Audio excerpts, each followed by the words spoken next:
Alevi halkının en kutsal bayramı olan Gadir Hun bayramıydı. Tencerelerde hirisler kaynatıldı, pay edildi. Bahurlar yakıldı. Gadir Hun bayramı kutlu olsun. Bu kutsal gün barışa, ortak yaşama vesile olsun. Ayrıca Arap Alevilerinin Gadir Hun bayramının resmi tatil ilan edilmesi talebinin de bir an önce karşılanması gerektiğini belirtmek istiyorum. Yine evet bir üzücü haber aldık. Bizim daha önce Merkez Yürütme Kurulumuzda yer almış, büyük emekler vermiş. Şimdi de Kobani Kumpas davasında cezaevinde bulunan Günay Kublay arkadaşımızın babası vefat etmiş. Başta Günay Kublay arkadaşımız olmak üzere bütün aileye başsağlığı dileklerimizi iletiyoruz. Bu vefat son olsun diyoruz. Neredeyse 10 yıldır içeride bulunan bütün arkadaşlarımız ailelerinden çok değerli, çok kıymetli aile fertlerini kaybettiler. Bir türlü ailelerinin cenazelerine dahi katılamadılar. Bu utanç artık bitsin.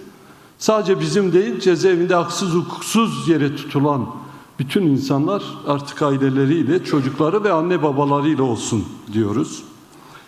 Yine bugün Adana'dan yol arkadaşlarımız burada.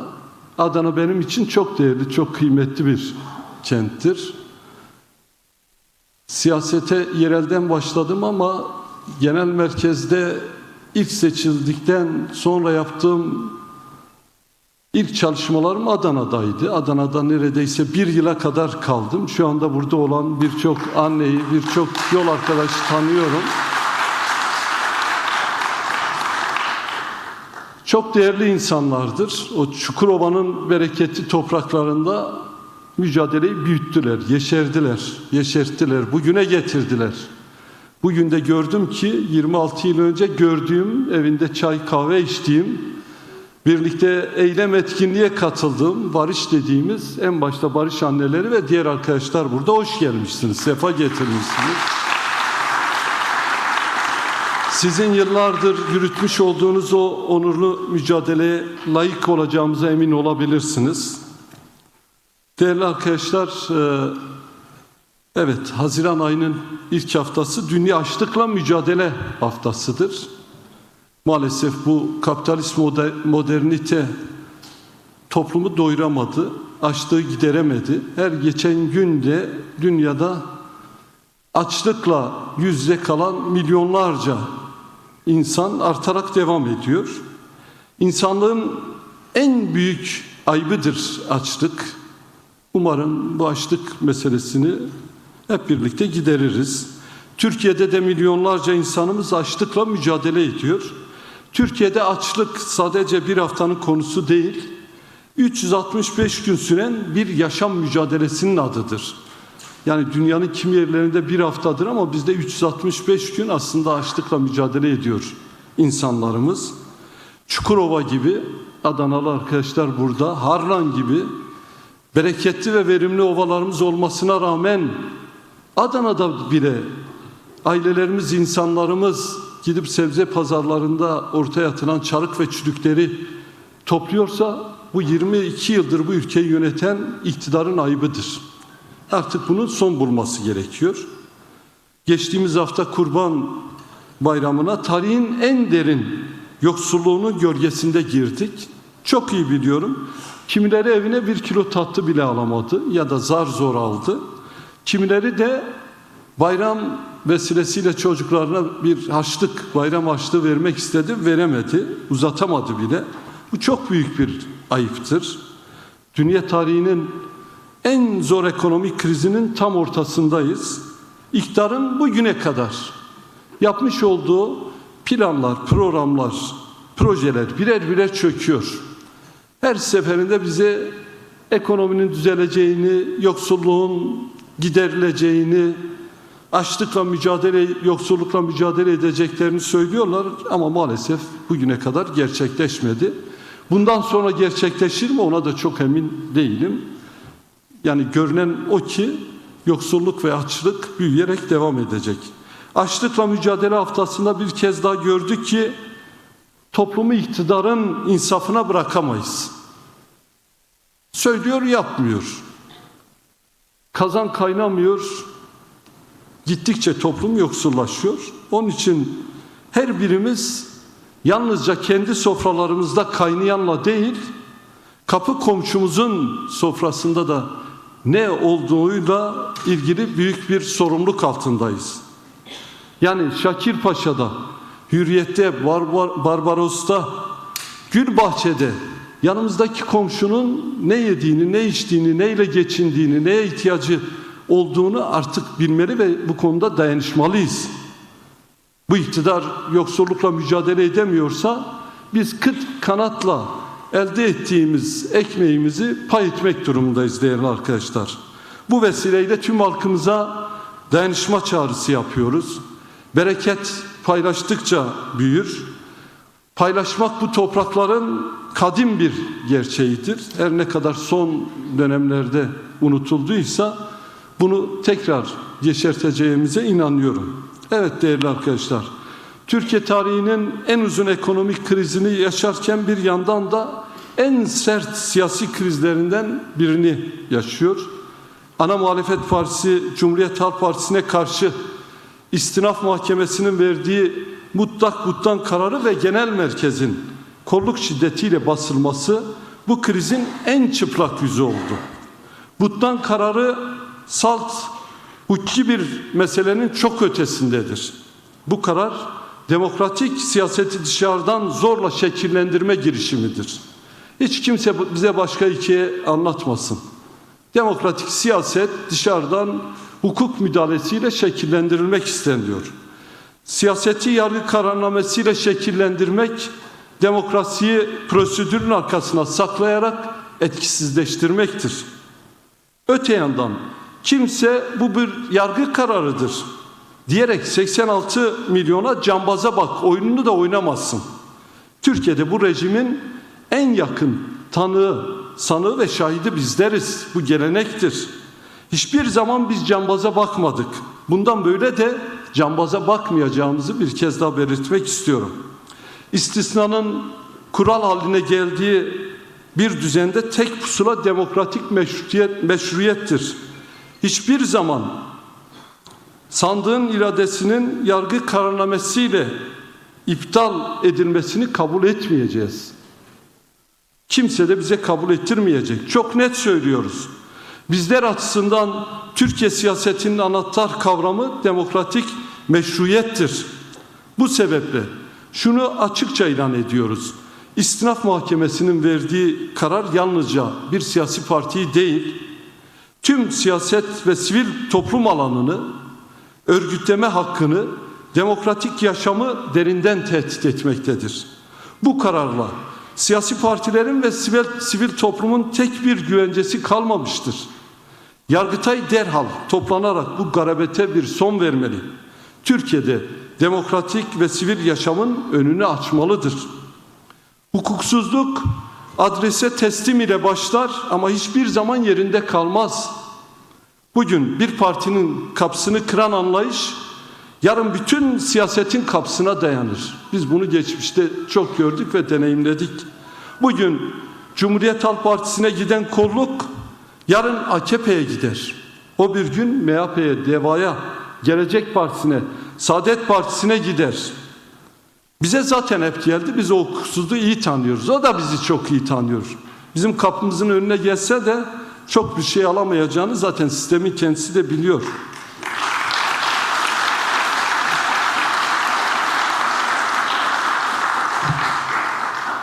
O halde bugünün faili yarının mağduru olmak istemiyorsa, rota demokrasi, pusula siyaset, teminat hukuk olmak zorundadır. Fakat şunu da açıkça söylemek zorundayız. Siyasi rekabet başkalarının sözlüğüyle yapılmaz. Maalesef birileri başkalarının sözlüğüyle siyasi rekabet yapmaya çalışıyor. Bu yanlıştır.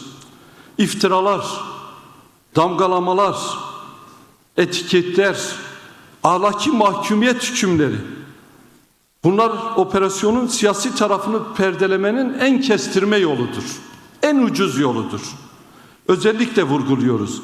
Türkiye'nin siyasi tarihinde bazı etiketler başka hiçbir suçlamayla kıyaslanmayacak bir yıkım gücü taşır. Hangi niyetle söylenirse söylensin, bu tür ithamlar siyasi operasyonlara kapı aralar. Bu yüzden CHP içindeki her aktörü, her söylediğinin sonuçlarını düşünmeye davet ediyoruz. Onun için samimiyetle uyarıyoruz. Bugün rakibine yapıştırdığın etiket, yarın senin yakanı tutacak elin provasıdır. Siyaset bugünün öfkesiyle değil, yarının yüzleşmesiyle yapılır. Unutmayalım ki bir partinin kapısı kırıldığında aslında siyasetin kapısı kırılır. Toplumun siyaset kurumuna dair umut ve güveni aşınır. Tarafların buna uygun hareket etmelerini bekliyoruz. Cumhuriyet Halk Partisi'nin bu fırtınadan bütünlüklü çıkarak gemiyi limana yanaştırmasını temenni ediyoruz. Değerli arkadaşlar, kimseyi tahkir etmeden, 3. sınıf polemiklere paya vermeden söyleyelim. Bugün yaşananlar ne bir tesadüftür ne de tek bir partinin meselesidir. Cumhuriyet yönetimi hanedandan alıp halka verme iddiasıyla büyük bir tarihsel kapı açtı. Fakat o kapıdan toplumun bütün renkleri, bütün dilleri, bütün inançları, bütün kimlikleri eşit bir biçimde geçirilmedi ya da geçirilmesi engellendi. Cumhuriyetin tarihi bize şunu gösterdi. Bu ülke her kritik eşikte demokrasiyi büyütmek yerine çoğu zaman siyaseti daraltan yolları tercih etti. 1925'te demokrasi yerine takrir-i sükun tercih edildi. 1960'da sandığın krizine çözüm olarak darbe tercih edildi. 1980'de toplumsal taleplere cevap olarak tanklar, işkencehaneler ve yasaklar tercih edildi. 1990'larda Kürt meselesine çözüm arayışları yerine inkar, güvenlik siyaseti ve şiddet tercih edildi. 28 Şubat'ta toplumun inancı, yaşam tarzı ve kamusal varlığı devlet sopasıyla hizaya sokulmak istendi. 2007'de 367 kararıyla siyaset yine yargı eliyle daraltıldı. 2016'dan sonra ise darbe girişimine karşı daha fazla demokrasi denilmesi gerekirken o hal rejimi kalıcı bir yönetim biçimine dönüştürüldü. 4 Kasım 2016'da bu ülkenin demokratik temsil iradesi hedef alındı.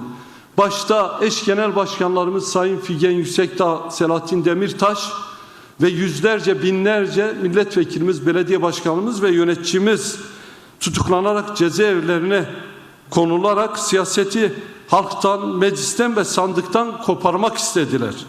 19 Mart'ta ise aynı çizgi ana muhalefete ve İstanbul'un seçilmiş iradesine yöneldi. 2015'ten 2026'ya uzanan süreçte ise siyasal alan daraldı, toplumsal gerilimler büyüdü. Bütün bu tarihsel akış bize bir hakikati söylüyor. Bu ülkede demokrasi ertelendikçe kriz büyür. Hukuk askıya alındıkça toplum yaralandı. Siyaset daraltıldıkça vesayet güçlendi.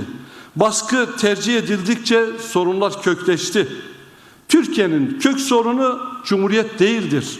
Cumhuriyetin demokrasiyle tamamlanmamış olmasıdır. Barış ve demokratik toplum süreci Cumhuriyeti demokrasiyle buluşturma paradigmasıdır. Kök nedenlere çözüm ürettiğimizde bu ülkede siyasi krizler çağını kapatırız. Yeni bir çağa ancak demokratik cumhuriyeti inşa ederek başlayabiliriz. Bizim DEM Parti olarak mücadelemiz ve sözümüz cumhuriyeti toplumla, hukukla, eşit yurttaşlıkla ve demokrasiyle buluşturmaktır. Artık bu ülkenin kaderi korkuyla değil, cesaretle, inkarla değil, hakikatle, vesayetle değil, halkların ortak demokrasiyle yazılmalıdır.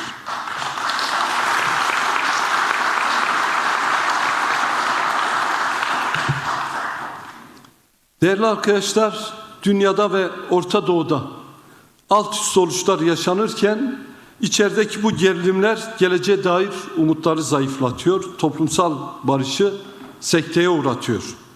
Cumhuriyet Halk Partisi'ne yönelik yargı müdahalesi barış süreci konusunda kaygıları arttırdı. Toplumdaki güvensizliği derinleştirdi. Daha biraz önce Adana'dan gelen barış anneleriyle yukarıda bir sohbet ettik. Birlikte bir çay kahve içtik. Bir anne de söyledi. Ya annelerin gördüğünü bu yönetim görmüyor mu diye insan düşünmeden edemiyor ama sanki bilinçli bir tercihleri de olabilir. Ya tam ne istiyorlar anlamakta insan güçlük çekiyor. İhtiyaç duyulanın yerine ihtiyaç olmayan, toplumu kamplaştıran, bölen, karşı karşıya getiren, yapılması halinde ekonomiyi gittikçe kötüleştiren, itibarı zedeleyen bu yaklaşımlar niye yapılıyor sorusunu sormuştu. Ben de anneye tercüman olup buradan annenin dediğini iktidardaki yönetime de iletmiş olayım. Barış sürecinin hedefi eşitliğin ve adaletin en yüce değer olduğu demokratik bir Türkiye inşa etmektir. İşte bu süreci başarıya ulaştırabilirsek belki de bu yaşadığımız şeyler yaşanmayacak. Onun için diyoruz, bu süreç sadece Kürtlerin sorunu değil, sadece Kürt meselesinin çözümü değil. Bu süreç aslında Türkiye'nin demokratikleşme sorunudur. Dolayısıyla muhalefetiyle, sivil toplumuyla, demokratik kitle örgütüyle, Adanalısı, Sinoplusu, Edirnelisi, Karslısıyla birlikte bu sürece sahip çıkarak Türkiye'yi yeni bir zemine, yeni bir noktaya taşırabiliriz. Bu temelde bir uyarı yapmak istiyoruz. Bu yaşananlar barış sürecinde atılması gereken adımları gölgeleyecek her türlü iç gerilimi yaratır. Bu da yarar değil, zarar verir. Topluma zarar verir, sürece zarar verir, ülkenin geleceğine zarar verir. Bakın, bugün Orta Doğu en karanlık günlerinden çıkış yolu arıyor. Beraber izliyoruz. Bir türlü çıkamıyorlar. 100 yıl önce cetvellerle ülkeler yarattılar. Ülkelerdeki özgürlüklere, renklere, kimin nerede yaşadığına bakılmaksızın tekçi, inkarcı rejimler inşa ettiler. 100 yıldır bu ulus devlet anlayışı Orta Doğu'da bir türlü dikiş tutmadı. Sadece yönetimle ilgili değil, gelenle gidenle ilgili değil. Kurulurken yanlış kuruldu. Kurulurken tekçi olarak kurulduğu için Orta Doğu bir türlü yaralarını sararak demokratik bir zemine çıkamadı. Orta Doğu kendisine bir yol arıyor, bir çıkış yolu arıyor. Halkların ve inançların tanındığı, ekonomik ortaklıkların çoğaldığı, sınırların saygı gördüğü ama yaşamı engellemediği, güvenlik, demokrasi ve kalkınmayı birlikte kuran bir akıl Orta Doğu'nun geleceğine yön verir ve Orta Doğu'yu demokratik bir zemine taşır. Sykes-Picot düzeninin geçersizleştiği bir dönemde tarihsel Türk-Kürt ilişkilerinin eşitlik temelinde yeniden güncellenmesi gerekiyor. Bu artık bir zorunluluktur. Aynı zamanda tarihin bize de sunmuş olduğu bir fırsattır. Umarım bu durumu herkes doğru okur, bu fırsatı değerlendirir. Tekçi rejimlerin, inkarcı rejimlerin Orta Doğu'da ne yaşadıklarını hep birlikte şahitlik ediyoruz. Daha ne kadar şahitlik edeceğimiz de bilinmez. Bu güncellemeyi yapabilirsek Orta Doğu'da adaletin ve demokrasinin kurucu aktörü olabiliriz. Bakın, Helsinki Soğuk Savaş'ın ortasında güvenliği ve insan onurunu aynı masaya oturtarak bir kıtanın kilidini açmıştı. Orta Doğu'nun da böyle bir eşiğe ihtiyacı var. Güvenliği halkların tanınmasından, sınırları yaşamın özgürlüğünden ayırmayan bir akla ihtiyaç var. O eşiğin adı Ankara olabilir. Bölgenin güvenlik, siyasi ve ekonomik mimarisi Ankara'da ortak bir zemine kavuşabilir. İç barışını sağlamış güçlü bir Türkiye, Tahran'a, Bağdat'a, Şam'a, Beyrut'a kadar tüm bölgeye demokratik bir vizyon sunabilir. Bu vizyonun can damarı barış ve demokratik toplum sürecidir. Bu sebeple bölgesel konjüktürü ya da iç gerilimleri barış sürecini bekleme odasına almanın gerekçesi yapmayalım. Bilakis bu gelişmeleri aşmanın yolu barış sürecini menziline ulaştırmaktır. Çözüm Trump'ın hesaplarında ya da Londra'nın pozisyonda değil. Birileri Trump'ın ne diyeceğini, ne yapacağını çok merak ediyor. İngiltere'nin pozisyonunu da merak ediyor. Bunlar çözüm değil. Bu toprakların kadim geçmişinde çözümü bulabiliriz. Bu tarih Anadolu'nun tarihidir. Bu çözüm Anadolu çözümüdür. Anadolu çözümü dediğimiz şey Türk'ün güvenliğini Kürt'ün inkarında görmemektir. Kürt'ün hukukunu Türk'ün kaygısında boğmamaktır. Ortak ve eşit bir gelecek kurmaktır. Bu toprakların eşitlik, adalet ve toplumsal barış felsefesini demokratik Türkiye'nin inşasına taşıyabiliriz. Çözmeye çalıştığımız mesele salt bir şiddet ya da güvenlik meselesi değil. Daha derininde bir hak, demokrasi ve özgürlük meselesidir. Siyasi temsil ve tanınmanın yerine getirilmesi meselesidir. Bu kapsamda çerçeve yasa demokrasinin kök hücresi olabilir. Bu yasa Türkiye'nin çatışmadan hukuka, inkardan demokratik tanınmaya geçiş iradesi olabilir. Demokrasinin duran çarklarını çerçeve yasayla döndürmeye başlayabiliriz. Türkiye 2026 yılının ikinci yarısına iki fotoğraftan biriyle girecek. Ya içerideki hukuku daraltan, muhalefeti baskılayan, Kürt meselesine bekleyen bir ülke olarak ya da iç barışını güçlendiren, demokratik reform cesareti gösteren, bölgesinde çözüm aklı üreten bir ülke olarak girecek. Tabii ki biz ikinci fotoğrafın mümkün olduğuna inanıyoruz. Çünkü barış demokratikleşmedir. Çünkü barış adalettir. Çünkü barış eşit yurttaşlıktır. Çünkü biraz önce söylediğim gibi barış ekmeği paylaşmaktır.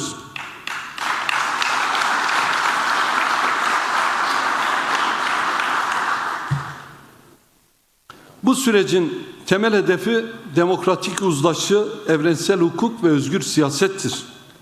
Bu sağlandığı ölçüde bu ülkede muhafazakar, kemalist, milliyetçi, yurtsever, devrimci, demokrat, liberal, kim ne fikirde olursa olsun demokratik rekabet ölçülerinde hukuki güvenlikle yaşayabilecek ve siyaset yapabilecektir.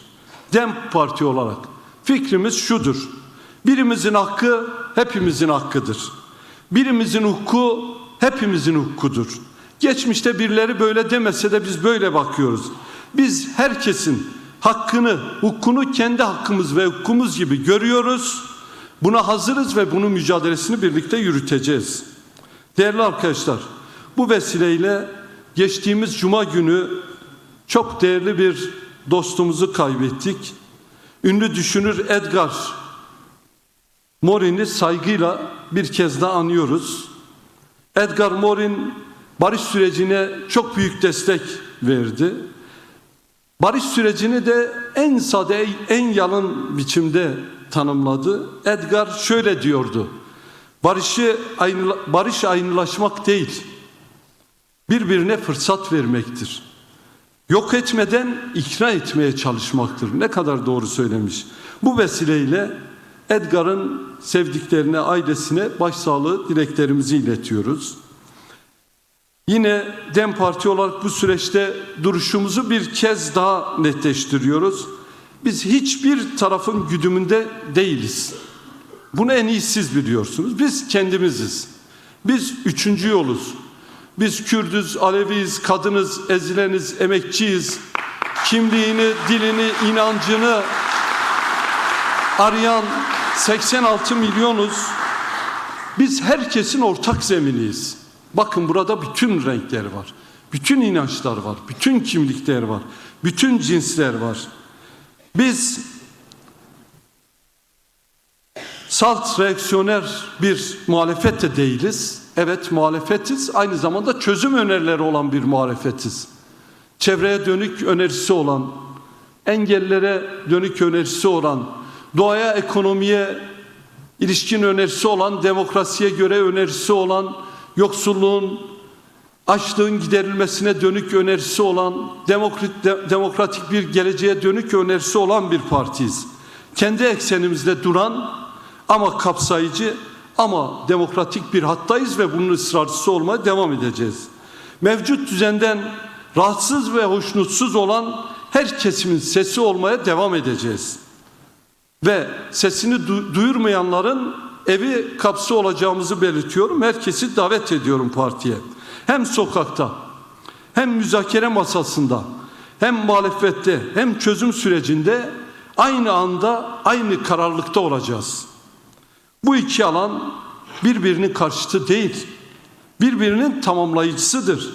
Siyasal dönüşüm ve rejimin demokratikleştirilmesi talebinde daha fazla ısrarcı olacağız. Daha görünür olacağız, daha kurucu bir siyaset yapacağız. Türkiye'nin önündeki kritik kavşakta yön gösteren, farklı kesimleri bir arada tutabilen, barış ve demokrasi aynı anda savunabilen bir siyasal hattın öncülüğünü daha fazla yapacağız. Adana'dan gelen barış analarına sözümüz olsun.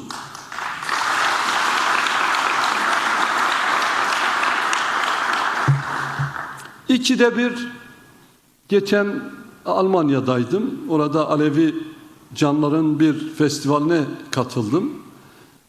Bir önceki akşamda oradaki demokratik kitle örgütleri ve sivil toplum örgütleriyle basınla bir araya geldik.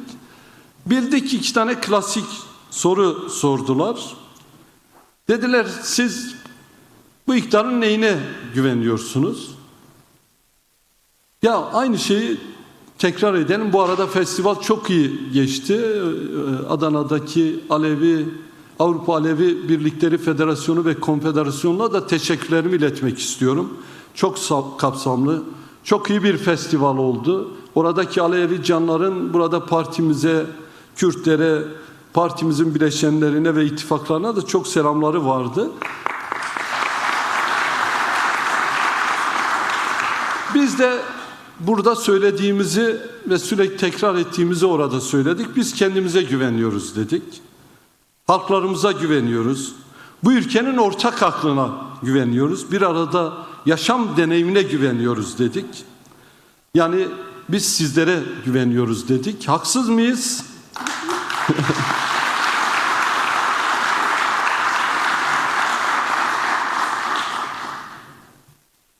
Emin olun herkes gıptayla bakıyor.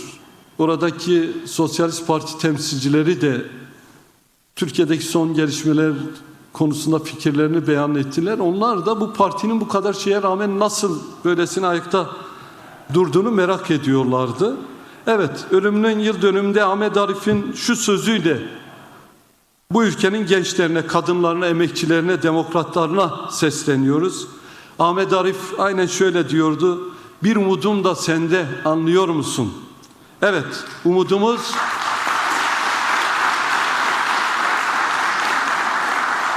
sizsiniz. Umudumuz Çukurova'dır. Umudumuz Van'dır.